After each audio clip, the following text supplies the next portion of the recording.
Say, hold on, slow down a bit before we buy a lot of product, because it's very expensive if it's expiring. Some people can't resist a sale. Is that what you're saying?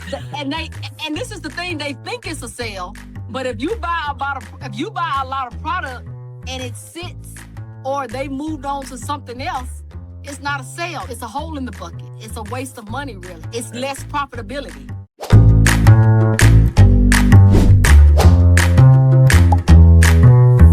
Welcome to Those Odd Numbers podcast. My name is Jason Snider. I'm the founder and CEO of Main Street Financial Group. We are your fractional finance team. I'm Summer McFarlen. I'm a CPA and certified tax coach. I'm also the co-owner of Main Street Tax Group, where we do strategic tax planning so you can keep more of what you earn. I am Masheka Turner, and I am the owner of Bright Skies Business Services. We are your outsourced accounting firm and profit first strategies.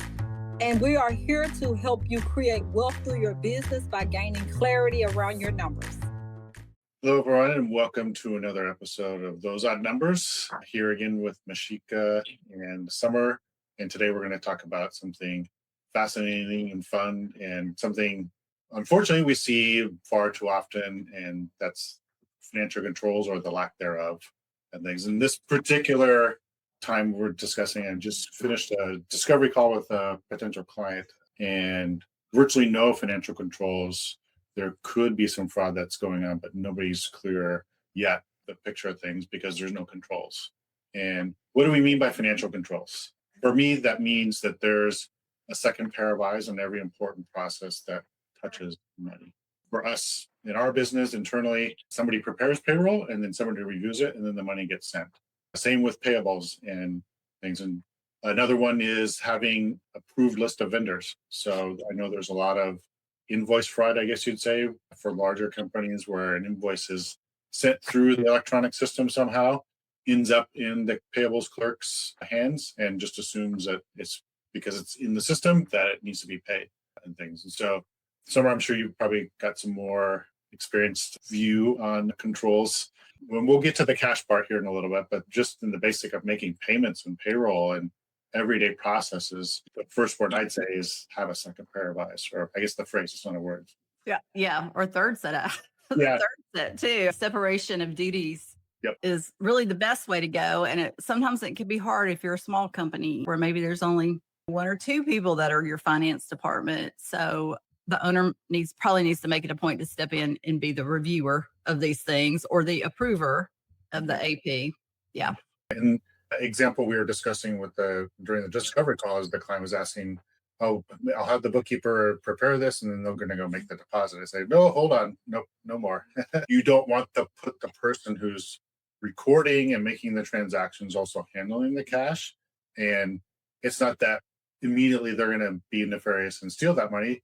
It's going to be, it creeps in, and then the opportunity, oh, nobody's paying attention and something will happen. And I heard a saying somewhere from some business owner, I don't remember where I can attribute to, but the phrase they said was, your employees are going to treat your money, your business, they're going to watch what you do, and they're going to do just a little bit less than what you're doing. And then that's how it gets started. If they continue to, get away with it or notice that nobody's paying attention, they're going to do a little bit more, a little bit more, a little bit more. And I think this was in conversation with a restaurant business owner around giving away free food or letting families have free drinks or other things like that. And the assumption was from other people when they did it that, okay, the owner's doing it, I can do it with my buddies and friends as well. Yeah. Theft in companies doesn't necessarily mean cash. Free product. Free product. And taking office supplies. We won't talk about the free tax returns for family, right? Yeah, we really shouldn't, considering how many I do for family. How about you, Masheka? What's your observations and experiences with clients in these situations? So how this shows up for me a lot, and I've talked about this in another episode, is I work a lot with med spas and weight loss clinics. And one of the reasons why I'm always talking to business owners about tuning in to what's actually on the shelf is, not that we hate to go this route, but sometimes injectables, it disappears off the shelf. And you think about it like this, even if you're not the injector and you've been watching someone do this, you know exactly what they're doing, you know exactly what they're using. People have been known to open up shop in a hotel room on the weekend. That is very possible, and it does happen. And so that's one of the reasons why I'm always into, like you say, who is the person that's doing the ordering, who's doing the inventory counting, who's using it, because it does make a difference. And I know that sometimes when we are starting out, we can't always have a full staff, but there always needs to be a segregation of duties, because let's think about it like this. It is product, but it's also dollars. So you got to think about a bunch of dollars sitting around on the shelf. And if that product disappears and it doesn't go through the proper point of sale, you've lost money. What's the value of those for somebody like me who's unfamiliar with that? So just to give you an idea, there's a lot of specials. For example, if they say Botox and they say it's only $8 a cc. So some people think, oh, that's great. All I need is about $18. But what happens is you need 100 cc's in one area. So let's think about that. And so say if you was getting 3 areas done, if you need 100 cc's in each area, that adds up pretty well. That's somewhere around $2,400. And then you have to do this at least quarterly. So if that walks out the door, that's money that's not collected. But I think I didn't want to go into that. But I think we see that a lot. And if you don't know any better, you think, man, all I need is a hit there. It doesn't work like that. To corroborate that type of situation is just something similar. And I don't recall again where I heard this, but it was a company that product was basically walking out the door. And because the company had offered, hey, if it's expired product, we'll give it away. Employees can take it. They weren't able to press charges against some employees who took some product that hadn't been expired because they were offering some of it. And so even in some cases, the law can, work against us as business owners when we try to be. That's why you hear about some of those programs getting pulled back, is because there's litigation, and then it ends up not being in the business owner's friend. And that's obviously not something any business can support, product walking out the door. Because like you said, it's cash sitting on the shelf or in your freezer or whatever the situation is. That's cash, that's money there because you purchased it. And then I'm always leery of situations like that, because one thing is I would hope that little to no product is expiring. Because let's think about that. That's you're wasting money if product is being expired, spoilage, whatever the situation is. And one of the things, and I hate to keep going here, but because I work with med spas, this happens a lot. Reps will come in and they will get you to buy a whole lot of stuff. Yes.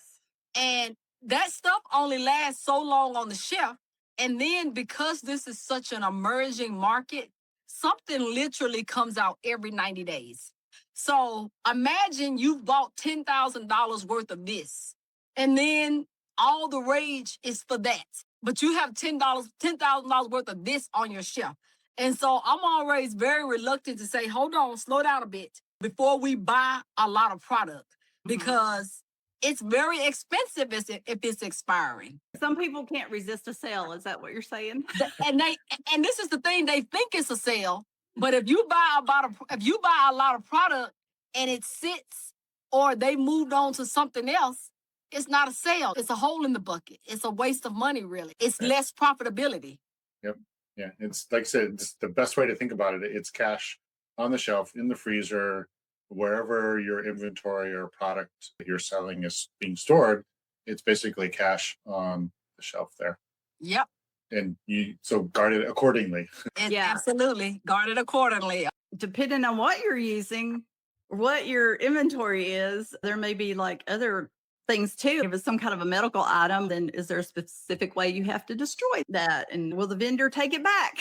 Which I doubt for expired product that they will do that. Since you brought it up, that's actually a thing too. One of the things is buying these equipment, latest and greatest equipment. Yes. And one thing, I'm always like this. Okay, first of all, it's not just a matter of having the money to buy the equipment outright or finance it. A lot of times with this equipment, it's not like you can put it in your office and turn it on and start using it. Usually people have to be trained on it. There's a lot that goes into it. And then also, what are you planning on doing with this? How quickly are you trying to get, but because you can get in the trap of buying latest and greatest equipment. And then what happens is there's actually a whole market of people that buy secondhand equipment because people buy this equipment and don't do anything with it and get in over their head with payments and different things on it. It's just sitting there not making them any money. That's it. And then somebody comes through and that $10,000 equipment, they offer you $3,000 for it. And there's whole sub niche, if you will, industry of secondhand. There's the auctions. There's other places where people go.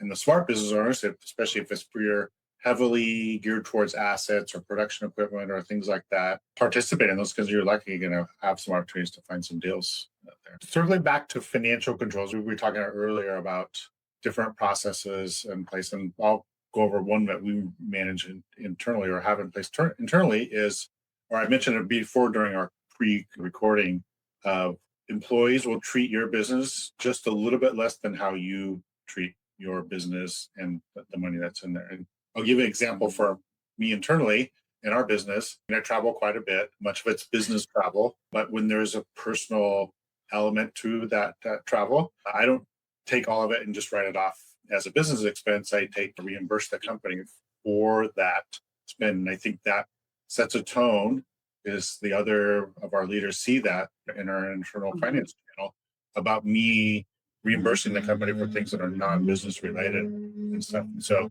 many of your employees will look at what you're doing and they'll just do a little bit less. And so that's why it's good to have transparent, strong systems in place around. And I'll start with the first one that we talked about earlier, was having a second pair of eyes. There's money going to go out the door, if you will.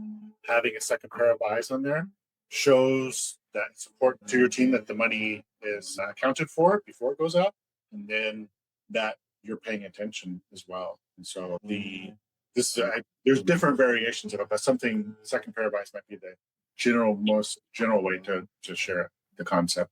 I agree. I totally agree. I think leading by example too, like what you just said about what you do as well. It's a lot easier, I think, for the employees to do what they need to do if the leader of the company is following the policy as well. And I know as nobody's going to tell you no, usually, right? If you're the owner of the company, and I know sometimes I take advantage of that, but I think it is important to set a good example. You're the leader. Even to the point where I've separated out on our P&L where there's a line item specifically for the owner's expenses, if you will, that are legally tax deductible for, but aren't necessary for the maintenance and operation and continuing revenue production of the business. And so we separate that out so that we have good metrics in place for the rest of the team to give them a picture of what's their work and what it's doing in the business, and then not clouding it with things that, yes, I can deduct and should deduct for prudent financial management, but also it can mislead your other team members if you're bundling that all in together of what the business is actually performing, how it's performing and things. In any other thoughts around processes, especially around like cash handling and things? I know I've got a few clients in our roster that end up handling cash on a regular basis. What some best practices around handling cash that either we want to share? Well, I think you should keep it locked down. Not just everybody can have access to that cash. Let's see. I've got a few things over here. When receiving payments, one person should receive the payment, another should record it, and another one should take it to the bank, right? That involves 3 people. What about spending? Any tips on that, anyone? You said spending? Like you have cash, like petty cash or something like that you keep at the business. What should we do about that? We should have a register, right? And I think I asked the question, now I'm answering. I'm trying to answer it. I would think you should definitely have a ledger, a lot, and there should be who's going to be over it. Surely everybody can't have access to it, but even that, there should be this person should not be the person that's doing the audit and verifying the count. You should get a receipt, and I don't think it hurts to have, like you said, one person double check it and sign off on it as well if you're having to pay something out of petty cash or you're reimbursing somebody. And I would add to that, either having the recipient of that payment sign off on it, like just initial that they've got the $20 or the $50 or whatever the situation is. And even including, I think it's more restaurants and food establishments, there's often COD for certain supplies or they're buying and things. One of our clients purchases a lot of foodstuffs or ingredients from their local farmers market, which obviously that's going to be primarily cash in many of those cases. And so that's what they've done is some similar type of a ledger, and then just document that, hey, this cash left, and this is what we're buying. And then when they bring the change back, it gets back into Yeah, farmers markets, that's not necessarily always a receipt either. Yeah. So that's good that they're keeping that ledger. Yeah. What about spending? I advise my clients, I've had to actually set up a few of these procedures for spending and reimbursements. I think for office managers, we work with dental practices, their office managers, we have a set maximum, right? Or a set threshold, right? So anything above a certain amount, they need to get approval for before they spend. We require, again, documentation, invoices, receipts, and the purpose needs to be written down. It needs to have the date, the purpose, and what was purchased. And again, working with dentists, especially the owners. Again, this is a case where really it would be helpful if the owner would lead by example. We'll get this. We need to reimburse this doctor for this expense he paid for personally. And you're like, okay, where's the receipt? How do I know that's what they bought? And we're handling the AP for them, accounts payable for them in a controller role. And the doctor doesn't like being controlled like that, but we put our foot down a lot. And eventually they come around. So that's another control you need to think about. And maybe one other item I just thought of for our business owners that have a primarily or entirely virtual setup is leverage technology to create transparency. Something that we've put in practice is we leverage Slack and we have dedicated channels for items. So we have what we call internal finance. And so every time that I make a purchase that's outside of our approved vendors list, or I let our controller know that, hey, I made this purchase, and this is what it's for, so that she's aware, and then she can watch for potential fraud. So that way, if something does happen, because it has happened a couple times where there's been potential fraud, somebody randomly was able to try to charge something against our card. The bank saw it before and didn't allow the transaction to go through, but it showed up on there. And then she was asking me what was going on. I was like, oh, nope, I didn't do anything. Let's make sure that the bank is aware of it. But it's those types of things. You can leverage technology and communication. If you have a finance person on staff, communicate with them, have a system in place so that they know that they can operate under. Like I said, for us, it's going to be managing the finances, looking at all the different accounts on our credit cards and seeing if there's anything that's out of norm and reviewing that regularly. So even if you don't have a finance person, especially for those who are doing Profit First on a weekly basis, make that part of your process to review your accounts. Just double check and make sure nothing slipped through that you didn't approve or weren't aware of, so that if it's 1 or 2 months down the road, I forget what the cutoff is. Many banks have policies. After a certain number of days, you can't challenge it, get your money back. I would suggest to do that on a weekly basis if you don't have a finance person or a bookkeeper or somebody who's watching those accounts for you. I agree. The big one is do your reconciliations every month. That's true. Yeah. Don't just click, okay, I'm done either. Actually look at it. I think that's with the beauty of technology. It's made it very easy to just go through and click and not really look at it. It all matches up because It reconciles. And not only just reconciling, but comparing it to other months. Because that right there, you don't even have to go into deep analysis. When you compare it to the last 2 months, you can see, oh, this office expense is 30% higher, 50% higher. Not only just reconciling it, but also comparing it, because that makes things jump out at you. Yeah, I'm sure we can continue on with best practice. Any final thoughts before we wrap up today's conversation? I think you guys have did a good job of covering. Just one tip, right? What if, oh no, I'm listening to this, I don't have any controls in place. What do I do? I'm telling you, ChatGPT can write up a pretty good process for you if you give it the correct prompt and ask it to. And I would just start there. Just start looking at everything where you need a process and a procedure and getting those in place, documented. If they're expense reimbursement for employees, add that section to their employee handbook.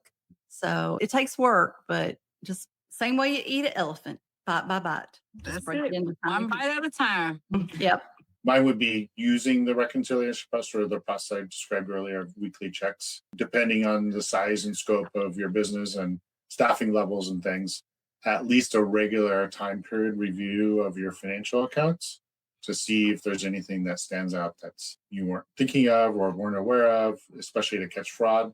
And then if you have employees that are able to manage or you've given them access to certain financial accounts, is limit it to specifically what they need access for. And most banks have the ability where you can add individuals to certain bank accounts if that access needs, but probably the best one is to have a dedicated credit or debit card, depending on the situation, for employees to do certain things that doesn't involve your main operating account or your main cash disbursement account. I agree.